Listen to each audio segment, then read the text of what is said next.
తెలంగాణ రైతుల పక్షాన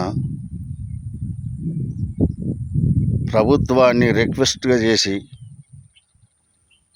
మేము అడిగేది ఏంటంటే, అందులో నేను కూడా రైతునే. పత్తి అమ్ముకునే రైతులు కొంచెం కష్టమవుతుంది. ఎందుకంటే ఎకరాన 7 క్వింటాల నువ్వులు అంటుండ్రు, 6 క్వింటాల నువ్వులు అంటుండ్రు. ఎకరాన 7 క్వింటాల 6 క్వింటాలు అంటే కడమది ఏం చేసుడు? ఆలోచించాలే పెద్దలు. మేము మళ్ళా కడమది దళారులకు అమ్మన్నా చెప్పండి. ఒక్క ఎకరాన మంచి భూములు, నీళ్ళ సౌకర్యం, కొద్దిగా కాలం అనుకూలంగా ఉంటే 15 నుంచి 16 క్వింటాలు కూడా వండే భూములు ఉన్నాయి. 15, 14 క్వింటాలు వండే భూములు ఉన్నాయి, పండుతున్నాయి కూడా. కనీసం 12 అయితే మినిమం. కానీ 7 క్వింటాలు అంటే కడమది ఏం చేయమంటారు చెప్పండి. మీరు ఆలోచించాలి.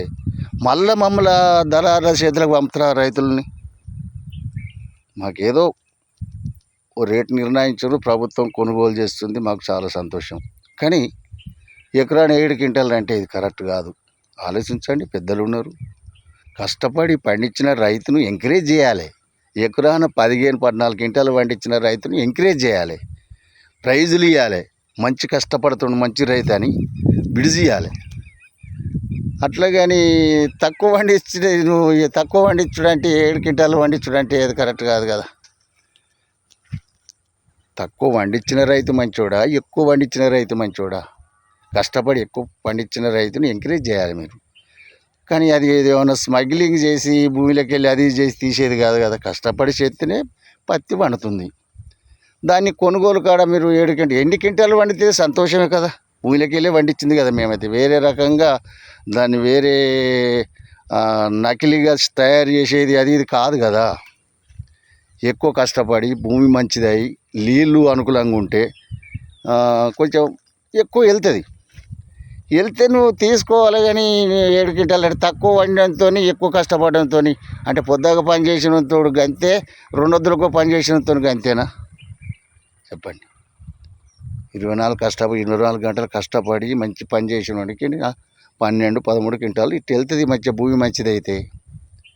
కానీ నువ్వు 7 క్వింటాలు లేకుంటా అంటే మళ్ళీ ఇంకా కడమదంతా మళ్ళీ దళారు చేతులకు పోవుడేనా మేము రైతులు? దయచేసి పెద్ద పెద్ద మేధావులు ఉన్నారు, ఏదన్నా కొత్తది ఏదైనా ఆలోచించినప్పుడు మీరు రిలీజ్ చేసినప్పుడు కొద్దిగా ఆలోచించాలి.